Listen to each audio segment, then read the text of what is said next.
This is the MG4 electric hatchback, a car that's found its way into markets in Europe and Asia and is now being evaluated for India as well. And there's one thing here that could, or rather should, have you excited. So should you be excited because of the way it looks? Well, I'd say so, because let's face it, the word sporty is thrown about a lot in the car world, but here it genuinely applies. You've got this sharp downward swoop up front with this aggressive insert on the bonnet that I've done to a lot of cars while playing Need for Speed Underground. And on the side profile, you see that continued sporty theme until you come to the rear and you see an even sharper downward swoop over here. Take a look at this. You could start a waterfall right here and have a lake develop up on top of this spoiler. And while we're at it, make sure you don't miss these light signatures. And while it is a hatchback, it's not a small car. In fact, the wheelbase here is actually larger than that you get in the MG ZS EV. Think Kia Niro or Volkswagen ID3 if you're looking for a size reference.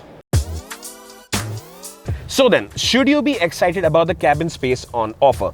Well, let's face certain facts. I've got the driver's seat set to the height of someone who's 6 feet tall. I'm 6'5", and I can still fit behind. So that's good, and so is the boot space. But that aside, there's not much by way of making things exciting inside the cabin. The plastic quality is just about all right. There's no rear armrest, there's no rear AC vents, no sunroof. And basically, they would have to spruce up the features list of the MG4 quite a bit to make it appeal to an Indian customer who's spending 30 to 35 lakh on a car like this, which is the price territory we'd put the MG4 in if it is finally launched in India.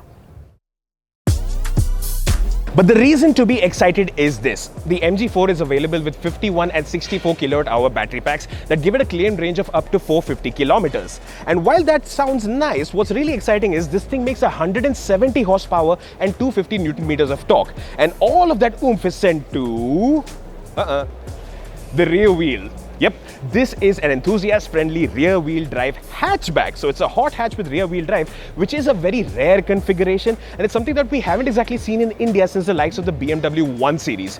And you thought that electrification would make cars get boring.